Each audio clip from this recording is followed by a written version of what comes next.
Did you know? There are many unused stages in the Super Smash Bros. Series. In the original Super Smash Bros., there are 2 unused Kirby-themed stages. One stage is similar to the Dreamland stage in its layout, but the platforms also have grabbable edges. The second stage is also similar to Dreamland, but has an assortment of obstacles in place of the 3 platforms. Because of the unusual obstacles and simple designs, it's thought these levels were used exclusively for testing the game. Some of the game's stages were also reworked during development. Peach's Castle appears to have originally had 1 platform instead of 2, and Saffron City had different buildings and a different color scheme for the floor and neon sign in the background. The Dreamland stage had a darker color scheme with taller grass, and some of the brickwork in the Hyrule Castle stage was originally solid gray rather than a textured surface. In Super Smash Bros. Melee, the temple stage originally had additional platforms in the rightmost area of the stage. The platforms can be seen in some early screenshots and even in Melee's special movie, which was only available in NTSC versions of the game. The Yoshi's Story, Yoshi's Island, and Mushroom Kingdom stages were all fairly different during development. The Yoshi's Story stage was extended with a ramp leading down to another flat surface. The Yoshi's Island stage had more blocks and was much larger, and Melee's Mushroom Kingdom stage had a stronger resemblance with the Mushroom Kingdom stage from the original Super Smash Bros. The stage 4 side originally had black and white buildings in the background, rather than the buildings with multicolored windows seen in the final game. In screenshots of the Pokemon Stadium stage, different elemental icons can be seen on the background screen which resemble the icons used in the Pokemon trading card game. The Rainbow Cruise stage was cloudier at one point and appeared to have a different ship design. An image of what appears to be an early version of Jungle Japes shows the background was very different.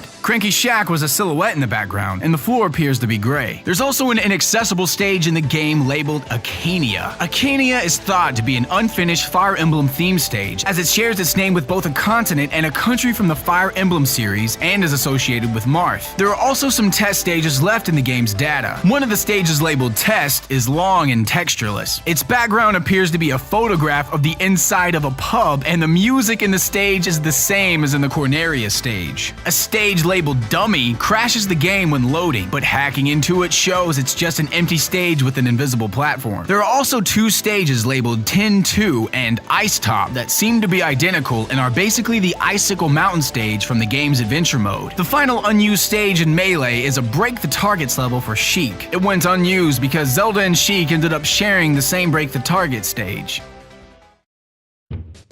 In the data for Super Smash Bros. Brawl, there's an empty and unused effect file for the Metroid antagonist Ridley. The file is located in a directory labeled effect/assist, suggesting that Ridley was at one point planned to be an assist trophy. It's thought the idea may have been cancelled in order to make him a boss in the Subspace Emissary. In Brawl's first playable demo, the Pokemon Gardevoir appeared as an assist trophy instead of appearing after a player uses the Pokeball item as it does in the final version of the game. This means that Pokemon were originally going to appear as assist trophies instead of appearing from Pokeballs, or this was done simply to show off the new assist trophy feature in the demo. The Pokemon Ditto was planned to appear from the Pokeball items in Super Smash Bros. Melee. It can be added to the game with help from cheat devices and is labeled Meta, as Ditto's Japanese name is Metamon. Ditto appears in Melee's official strategy guide, suggesting it was removed late into development. It's rumored that Ditto was meant to transform into whoever threw the ball and would help the player fight, similar to the assist trophies in Brawl. Problems with Ditto's programming led it to being dropped from development. Although this may be true, Ditto does practically nothing when summoned in the game. It simply says Meta, then disappears.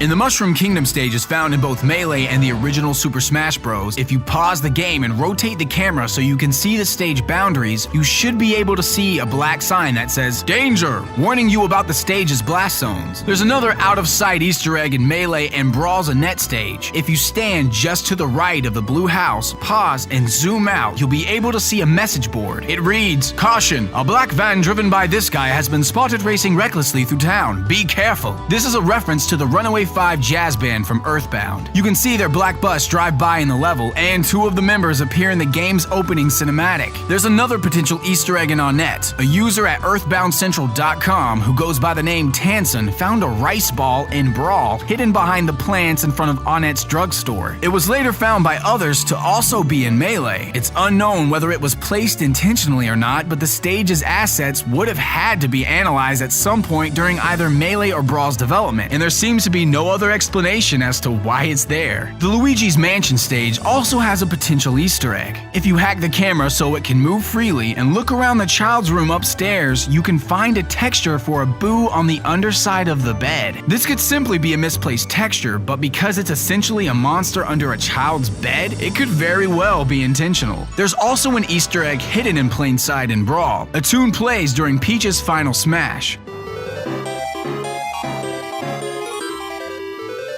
Slowing this tune down reveals it's strikingly similar to the Coin Heaven theme from Super Mario Bros. 3.